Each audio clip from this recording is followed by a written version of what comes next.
सरस्वती जी और उनकी बहू रश्मि के बीच एक दिन बहस छिड़ जाती है। आखिर किसका काम ज्यादा आसान है, बहू का या सास का?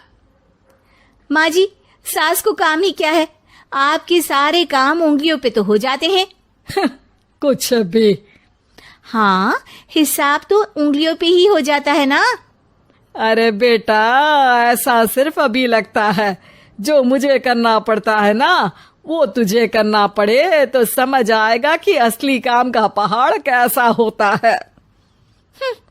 ठेले बराबर वजन भी नहीं है आपके काम में, और बात पहाड़ों के वजन की कर रही हैं आप। तू ऐसा करती ही क्या है घर में बेटा, ये तो बता मुझे। मैं थोड़ी ना कुछ करती हूँ, सब जादू से हो रहा है इस घर में। अरे एक दिन मेरा काम करोगी तो समझ आएगा। Okay okay, shut up. कल से मैं घर के काम करूंगी और तू मेरी जगह हर चीज का हिसाब रखना, ठीक है? ठीक है, ये भी कर लेते हैं। ये सास बहू की डील के बारे में रश्मि के पति अमन को नहीं पता था और ना ही अमन के पिताजी सुरेश जी को। पर गेहूं के साथ साथ जैसे घुन भी पिस जाता है, ये दोनों भी पीसने वाले थे। सुबह अमन उठकर रेडी होता है ऑफिस जाने के लिए, तो पता है उसके कपड़े नहीं निकले हुए हैं। अरे रश्मि, तुमने मेरे कपड़े नहीं निकाले? अपनी माँ से पूछो ना, उन्हीं का काम है ये। अमन अपनी माँ के पास जाता है।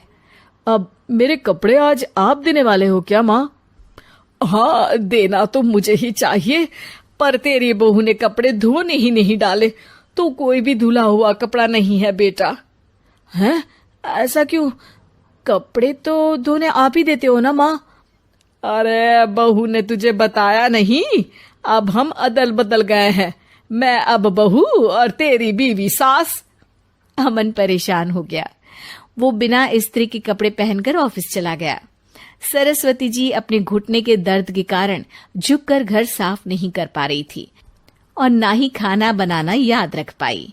उधर रश्मि पहले ही दिन घर की चाबी घुमा चुकी थी और 300 रुपए का हिसाब अलग नहीं मिल रहा था। पर दोनों का ही घमंड कैलाश पर्वत से भी बड़ा था और दोनों ही खेमे एक दूसरे की बात मानने को बिल्कुल तैयार नहीं थे। शाम को जब सुरेश जी और अमन खाना खाने बैठते हैं तो सरस्वती जी उनके सामने गाजर और पपीते लाकर रख देती हैं। अरे माँ, ये क्या है? ख्याली पुलाव के साथ सलाद। माँ जी खाना बनाना भूल गई लगता है। अरे एक एक चमन्नी का हिसाब है मेरे पास, खाना बनाना कैसे भूल जाऊंगी? ये तो मैंने पढ़ा था कि फल फ्रूट खाने से सेहत अच्छी रहती है, इसीलिए ये ले, एक फल खा ले। रात को सुरेश जी और अमन अपनी मीटिंग बिठाते हैं अकेले में। बाबूजी, इनकी लड़ाई के कारण ना हमें ठीक से खाना मिल रहा है, उल्टा घर के सारे काम रुक गए हैं। हाँ बेटा, 2 भैंसों की लड़ाई में बेचारे खेत के पौधों का भी नुकसान हो रहा है।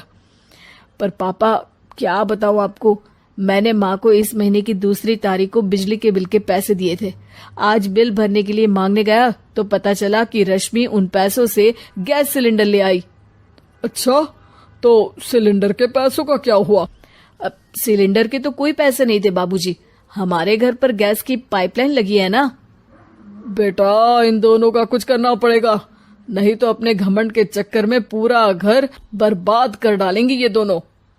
अमन और सुरेश जी काफी सोच विचार के बाद एक निष्कर्ष पर पहुंचते हैं। रात ही को दोनों अपनी पत्नियों की अलमारी से नई साड़ी निकालते हैं और सुबह जब रश्मि और सरस्वती जी उठते हैं तो देखते हैं कि दोनों पति साड़ी पहनकर चढ़ाव पर सब्जियां काट रहे हैं। अरे ये सब क्या हो रहा है? क्या हो रहा है मतलब? आप दोनों अदल बदल हो सकते हो तो हम क्यों नहीं? अरे क्या मतलब? नहीं नहीं, मेरी भी बचपन से किसी की बहू बनने की इच्छा थी, तो आज से सरस्वती तुम बड़ी बहू, मैं मिडल बहू और अमन छोटी बहू। अरे लेकिन सब घर पर बैठ जाएंगे तो कमाएगा कौन? ये घर कैसे चलेगा? अब वो तो भैया या बाकी लोग जाने, अब हमने भी अदल बदल कर ही लिया है तो कुछ नहीं हो सकता। रश्मि और सरस्वती जी को समझ में आ जाता है कि उन दोनों की आपस की डील की वजह से इन दोनों को बहुत तकलीफ हो रही है और उनके ईगो ने दूसरों को कितनी यातनाएं दी है। अब असल में माँ जी आप सही थी, सास बनना बहुत मुश्किल है। अरे हाँ बेटा, और तू भी, मुझसे तो नहीं हो पाया सब घर के काम, वापस बदल ले क्या? हाँ हाँ बिल्कुल माँ जी, और अब आप दोनों भी बदल लीजिए, कोई आ गया तो आप दोनों को देखकर क्या सोचेगा। अच्छा है, आप दोनों के समझ में ये बात तो आई, मैं फटाक से कपड़े बदल लेता हूँ। अरे रुक जा बेटा, एक फोटो ले लेती हूँ तेरी, मेरी बेटी होती तो तेरे जैसी ही दिखती साड़ी में। और मेरा फोटो नहीं लोगी?